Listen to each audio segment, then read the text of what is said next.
2024 was a good year for movies. From the highs of Dune Part 2 to the lows of, let's say, Emilia Perez. We've seen a lot of great things in between, some mid, some bad. You know how it goes. And in a couple days, you're going to get to see my favorite movies of 2024 and then the 2024 Redeemies. I don't know what to call them. The award show where I give out awards to the best actors, the best cinematography, the best picture, obviously, and more. But I do want to highlight some other movies that I think are worth talking about. And this brings us to our 2024 superlatives. Different categories in which I believe this movie fits, like the best of a genre, the most underrated, the MVP of the year actor-wise, who was it? What's the most overrated movie? Is there a movie that really surprised me, disappointed me? All of those things are going to be talked about in this video, in this episode. So without further ado, thank you for watching and or listening. If you're on Spotify or Apple Podcasts, YouTube, wherever you're at, thank you. I appreciate it. Make sure you leave a review on any such podcast platform. If you're on YouTube, subscribe, like it, share it with your friends and family. Comment down below what your superlatives, what movies you would put for these superlatives. But let's get into it. First off, we want to start with the most underrated movie of 2024.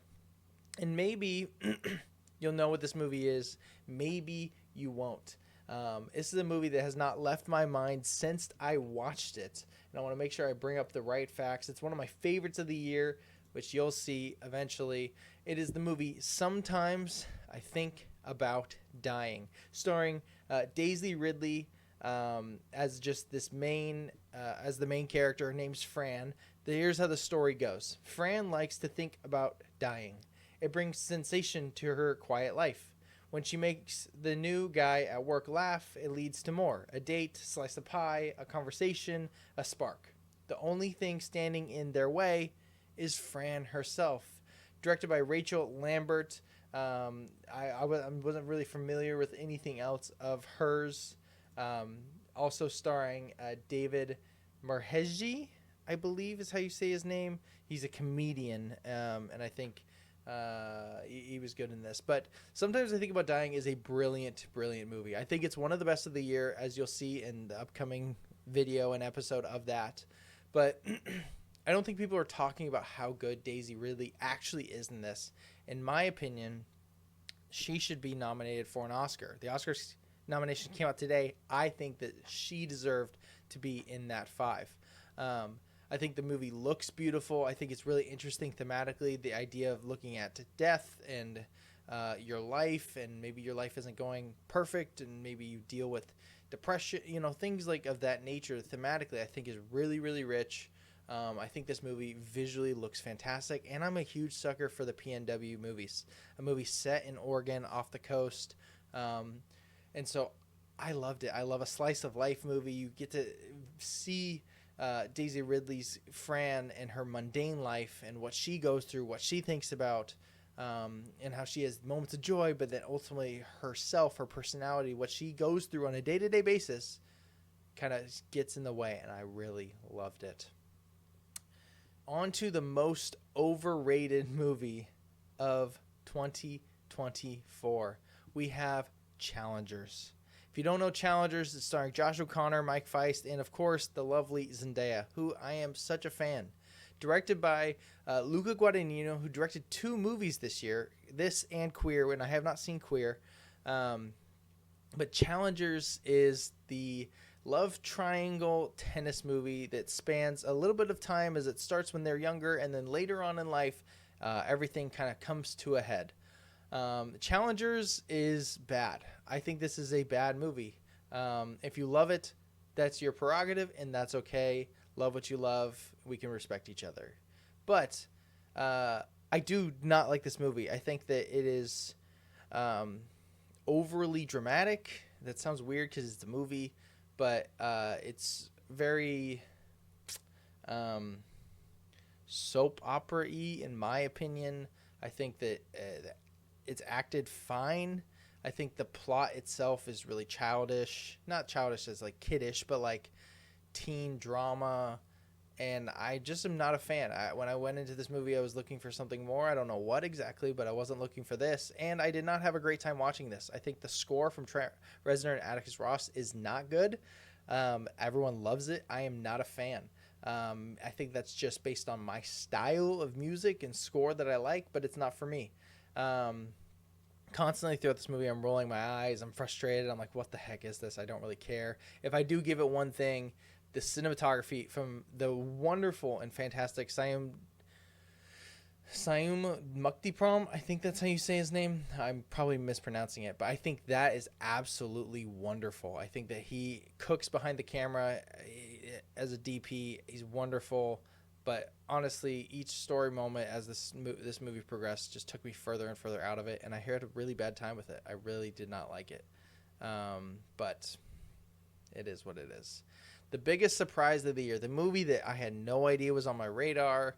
I had no idea if it would be good. I just kind of saw a review and turned it on instantly, and that is The Order. The Order is one of the best movies of the year for me, and I absolutely loved it. Starring Jude Law, Mark Maron, Daniel Yip, Nicholas Hoult. It's fantastic. This is based on a string of violent robberies in the Pacific Northwest, which leads to a veteran FBI agent into a domestic terrorist plot to overthrow the federal government. Really, really captivating things happening in this movie. Crazy how close to where I'm at this movie takes place. Overall, just a fantastic thriller that kept me on the edge of my seat. I love the crime and the crime aspect to this movie.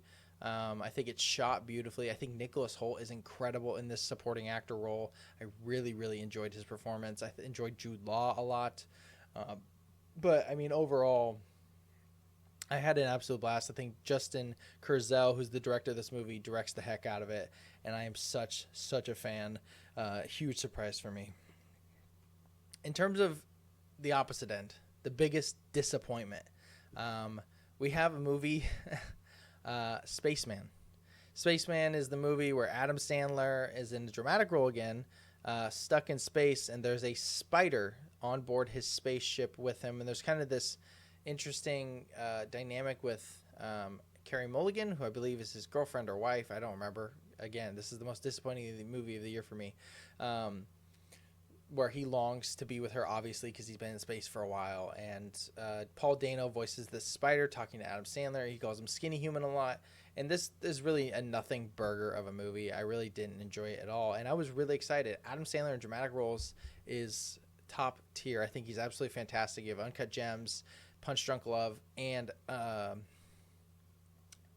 Hustle, I believe it's called, the basketball movie. And I think he's fantastic in all of these. But this is just so bad and so uninteresting. And I had not a good time with it.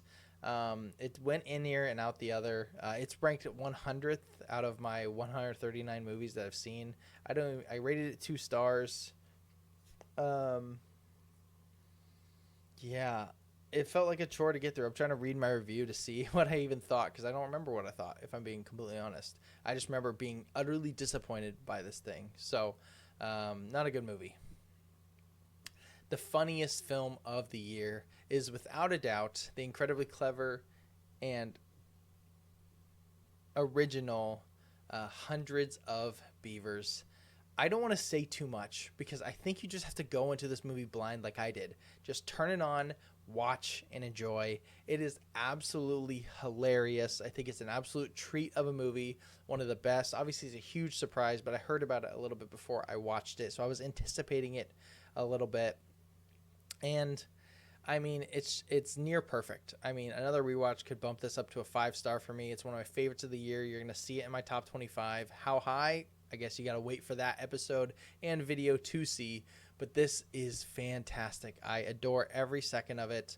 I mean, I'm cracking up laughing. It's so good. The saddest movie I did see this year is, of course, We Live in Time, a movie I was anticipating for a very long time, starring Florence Pugh and Andrew Garfield.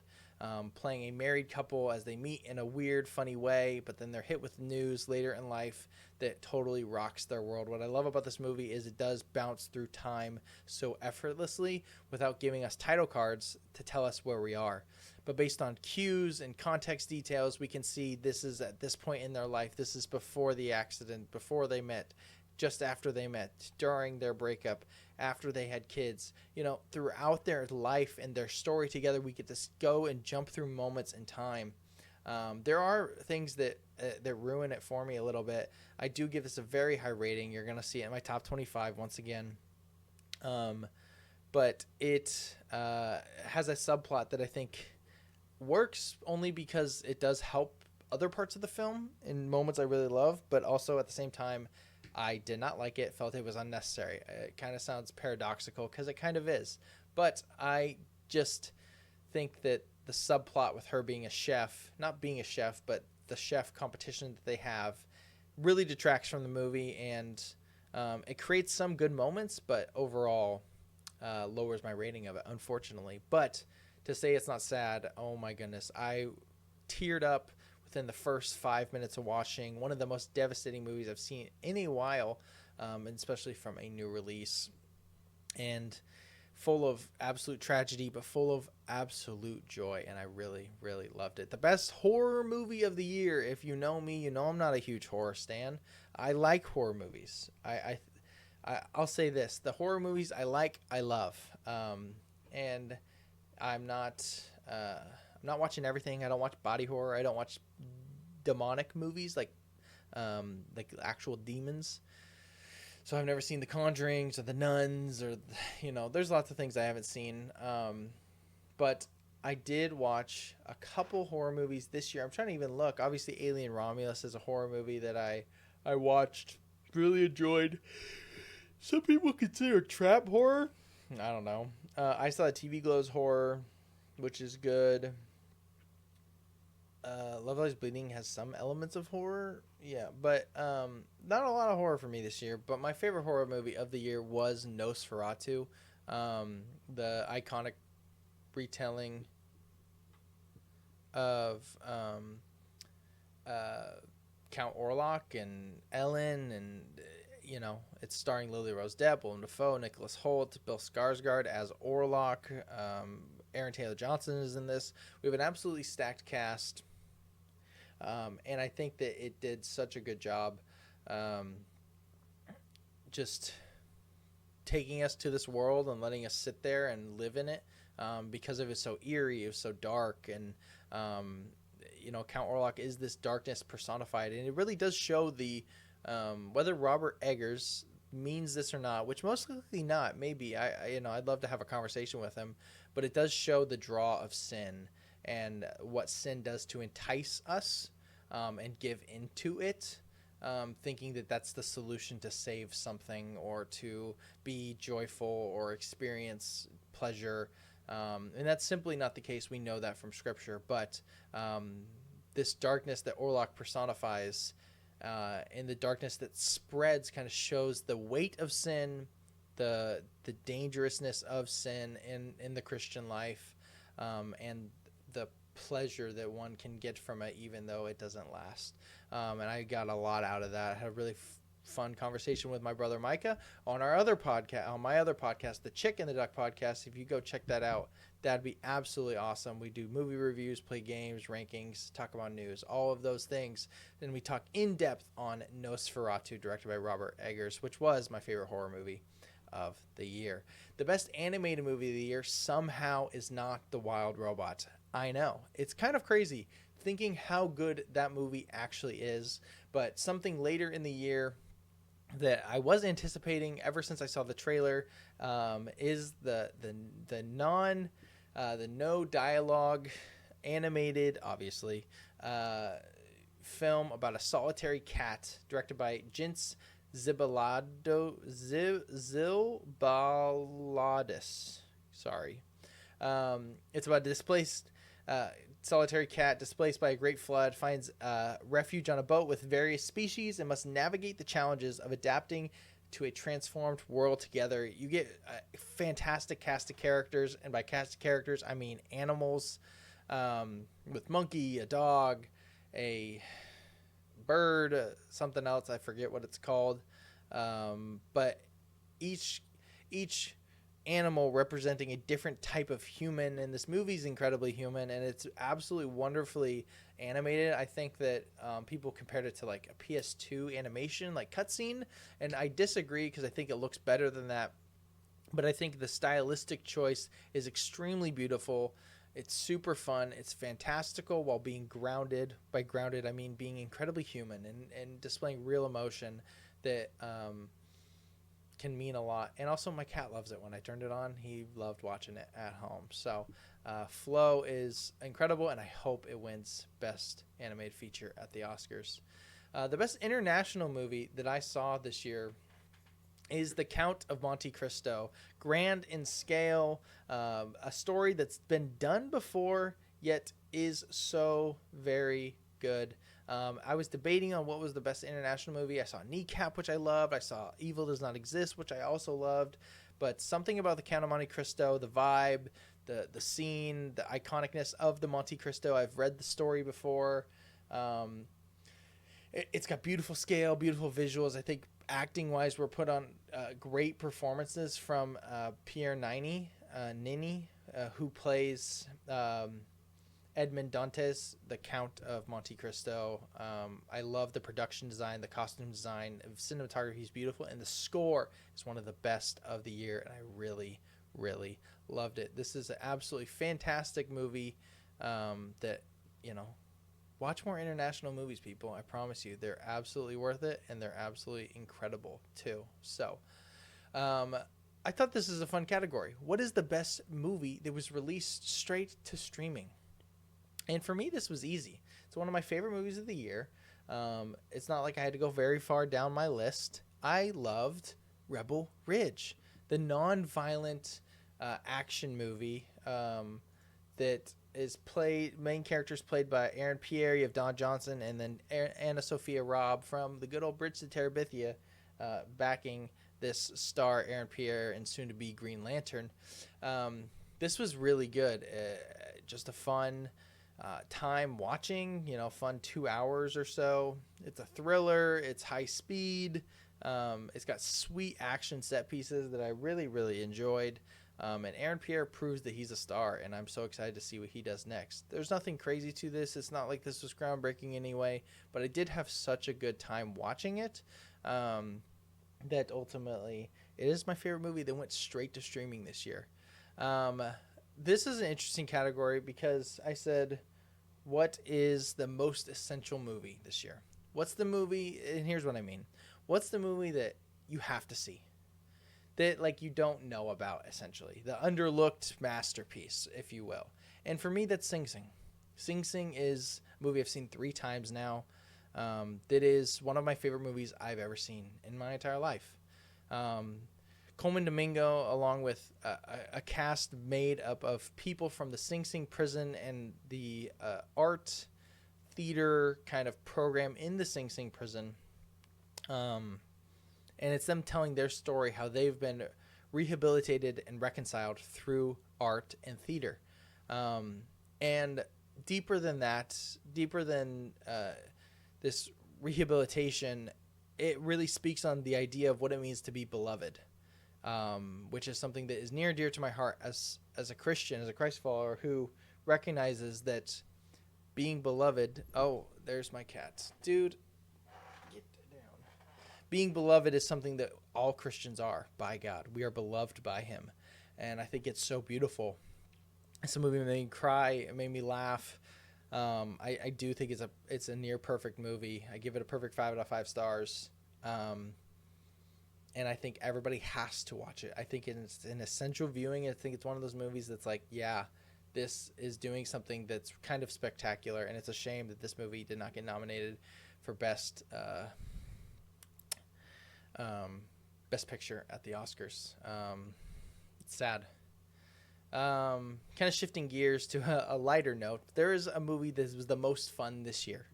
Obviously, there's lots of movies that I love that I had a blast in, but at the same time, there was no movie I had more fun watching in theaters and even at home, and that's The Fall Guy.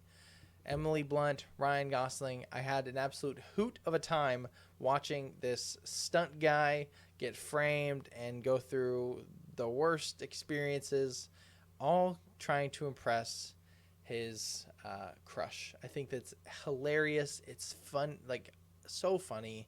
The action is really great. The needle drops are some of the best of the year, and you just can't help but have a blast watching this movie. I love this side of Ryan Gosling. I like the serious side too, but if we do keep getting these type of movies from him that have a quality to them, that have life and depth, I think that will be all right. But they are a lot of fun. The most mid movie of the year. It's Moana 2. You know, shout out the coconut guy. I like him. The other cast of characters is fun. I like Maui, of course. That's Dwayne Johnson's best role of his career in Moana 1. But Moana 2 is just kind of a rehashing, boring villain to the point where there's a twist villain and she's boring too. It's just mid. It's totally fine. It's not offensively bad. It's not offensively good by all means. It's just the middle of the road. A movie I wanted to talk about because I love it, but also this is the best theater experience. And, you know, when you think of theater experiences, you think of grand movies. You think of packed house, a cameo that sends you standing in your seat, cheering when you see Tobey Maguire and Andrew Garfield pop on the screen, pointing to the screen, grabbing your friend as Thor sees Mjolnir move into Captain America's hands, or even the absolute spectacles that cross our screen with Dune Part 2, Top Gun Maverick, and those alike. It's very rare that a theater experience is your favorite when it's you, two other people, in a tiny theater in downtown Vancouver. That's usually not the case, but for me, my favorite theater experience was that. The best experience I had this year in theater was with a movie called Exhibiting Forgiveness. And I do want to pull up a synopsis because I think it's helpful to understand what this movie is so that we can fully grasp, and you can fully grasp, why this was such an impactful time for me in this theater. Exhibiting Forgiveness, directed by Titus Kaphar, starring Andre Holland, Andra Day, John Earl Jelks, and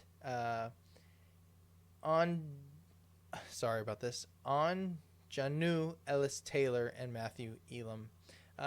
This says utilizing his paintings to find freedom from his past, a black artist played by Andre Holland on the path to success is derailed by an unexpected visit from his estranged father, a recovering addict. Despite desperate to reconcile, together they learn that forgetting might be a greater challenge than forgetting.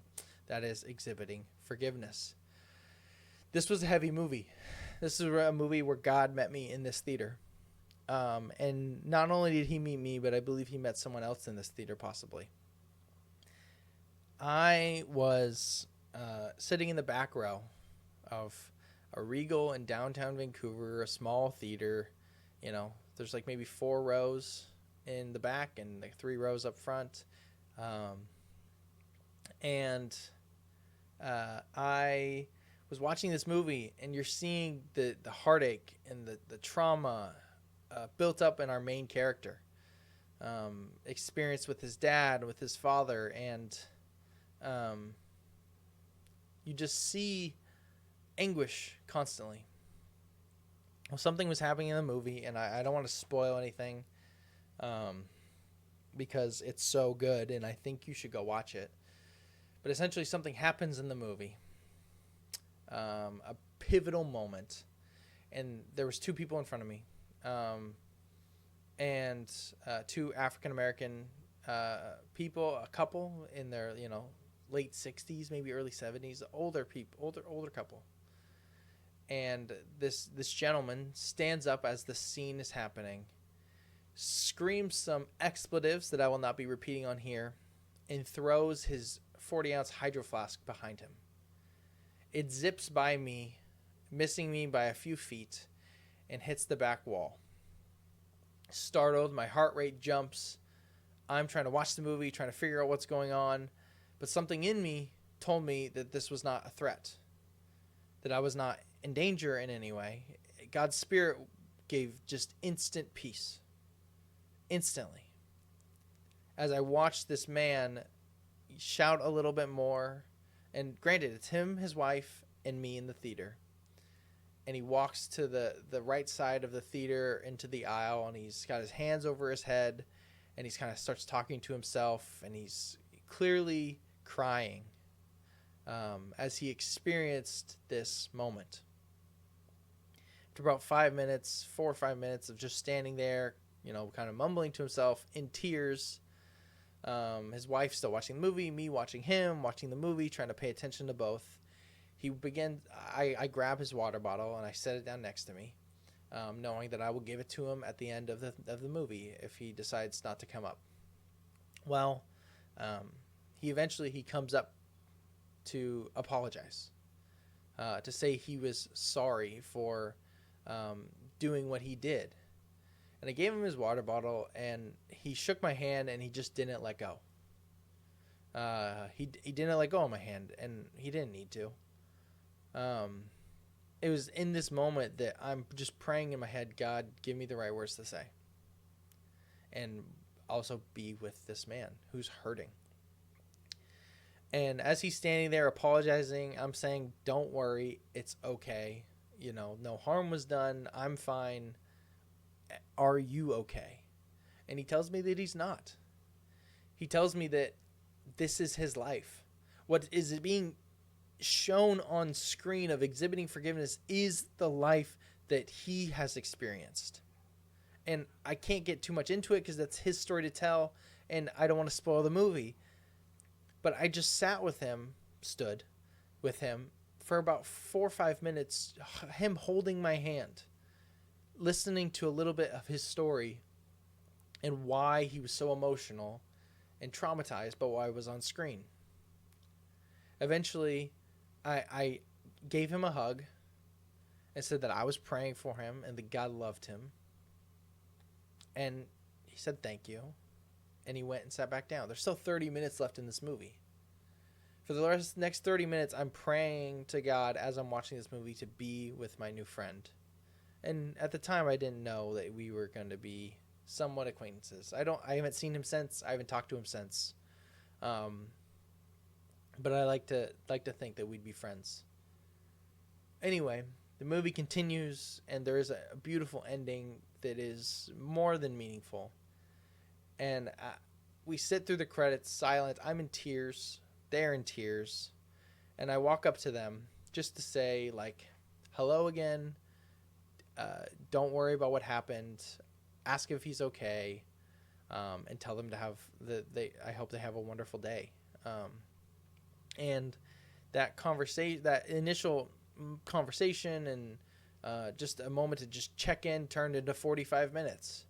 It turned into a little bit more of their life story, hearing about his accomplishments, how he's broken out of family generational traumas and patterns that have kept his family and the life that he grew up in difficult.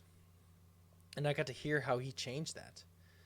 And our conversation lasted so long that we had to be escorted out so they could clean and get ready for the next next showing. And we stood in the lobby a little bit and talked some more.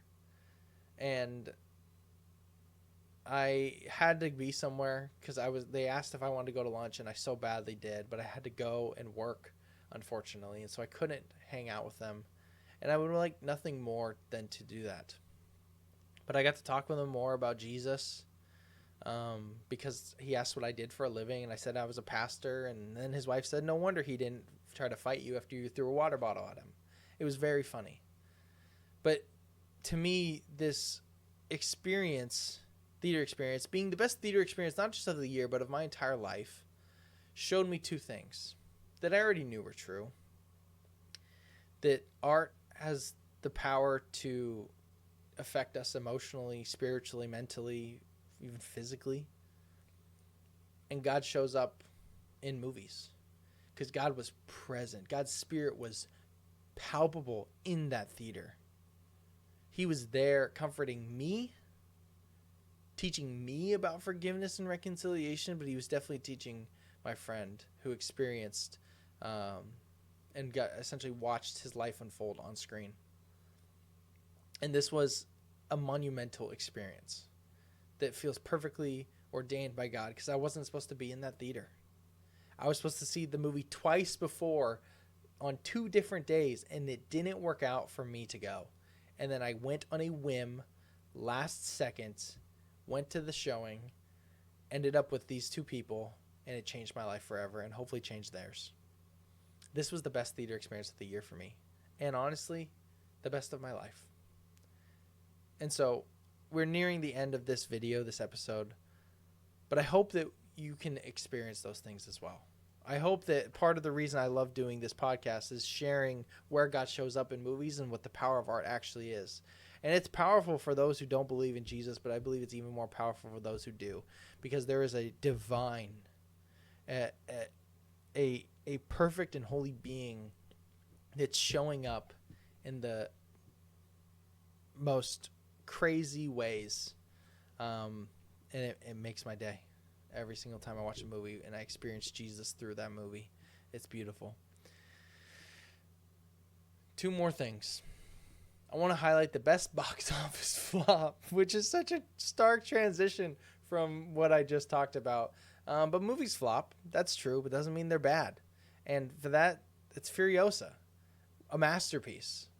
You know, one of the best movies of the year. Is this movie better than Mad Max Fury Road? I actually think it might be. The more I think about it more than I think about Fury Road. Chris Hemsworth, Anya Taylor-Joy giving performance of the year, contending performances. That made no sense. Chris Hemsworth is the best supporting actor of the year. Spoiler for the Redeeming Reels podcast awards. Absolutely incredible. Visually stunning. The special effects, the tones, the cinematography, everything that George Miller and company are doing is something that we have to award and say, yo, this is sick. Because it is. It's really that good. And I'm so, so impressed by this work.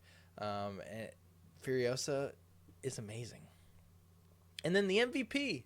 I don't got much to say about this. But my MVP of the year, if it wasn't Nicholas Hoult, because it could be Nicholas Hoult, because I didn't realize I made this long before I've seen every Nicholas Hoult movie, and he's got a little taint because he did do Garfield. It's a little tainted, you know. So my MVP of the year is Glenn Powell. He played like 9 different characters if you count Hitman and Twisters. So and he kind of was huge start of the year as well in January, because Anyone But You came out in what? Late December, and so everyone started talking about it early January when it hit digital. So Glenn Powell is this year's movie's MVP, playing Gary and Hitman and all the other slew of characters, as well as Tyler Owens in The Great Twisters. These are my 2024 superlatives. Let me know what movies fit into these superlatives for you. But what I would like you to do, maybe go watch one of the underrated movies I talked about, The Biggest Surprise. Maybe it's Exhibiting Forgiveness. The Order. I don't really care. Just don't watch the disappointing or the mid. But go watch one of these movies and let me know what was your favorite part. Thanks so much for listening. Peace.